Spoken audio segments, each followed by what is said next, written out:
All right, hello wine drinking people. Time for more of what I've had to drink yesterday, and those of you that know me know my favorite thing in the world is Nebbiolo, and it's always nice to try, some wines from other areas in northern Italy that maybe you didn't know that had Nebbiolo, like Valtellina Superiore rather. This winery, Nino Negri, the leader up there, and this is a region that borders Switzerland, so very high up there in Italy, and this is Sarah Mal was in. Her father worked at the winery for 40 plus years, and Nino Negri had no heirs, so he kind of took over. Even though he doesn't own the property, he manages it and has an interest in it. 95% of the production up here is Nebbiolo, and the terroir very different from that of the Piedmont. Really rocky, very steep terrain here, 70% grade in some parts of these vineyards. This vineyard was founded in 1897, so it's the oldest winery in the region, and you can't irrigate up here, so the wines tend to be a little lighter and very fine and elegant style of Nebbiolo,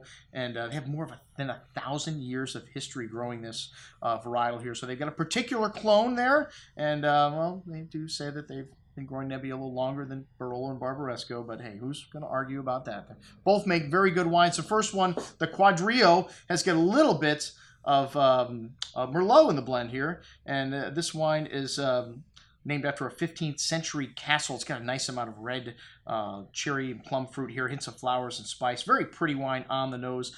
Aged in 2 years in large oak cask, so you don't get any of that spice from the oak, but you get some nice herbs and nice floral notes in this wine.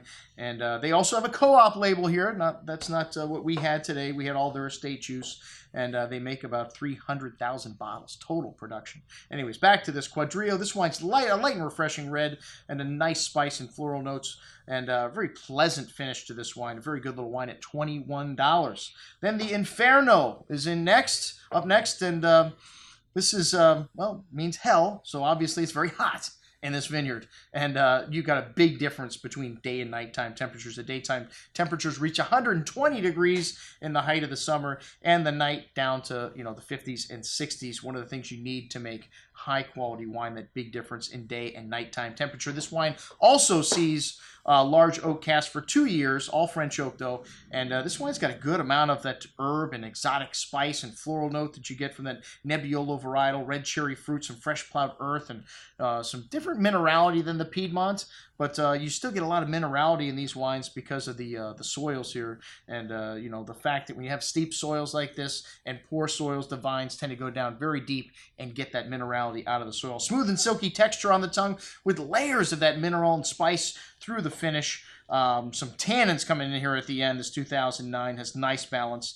but needs a little bit of time here. $28.50, an excellent bottle of Nebbiolo. And then the 5 Stella Forsat. This wine was created in 1983, and the name kind of refers to the style. And this involves the top grapes from all their vineyard sites. And this wine's dried for 3 months, similar to what they do to Amarone, the grapes are rather. And it's Nebbiolo, though, so kind of a cross between Amarone and Barolo. This is aged in new French barriques, so you do get some of that spice. And Casimiro Mal was the first to use barriques in this region. And this wine is very rich and concentrated on the nose, thick cherry liqueur-like fruit with an array of exotic spices, rose petals.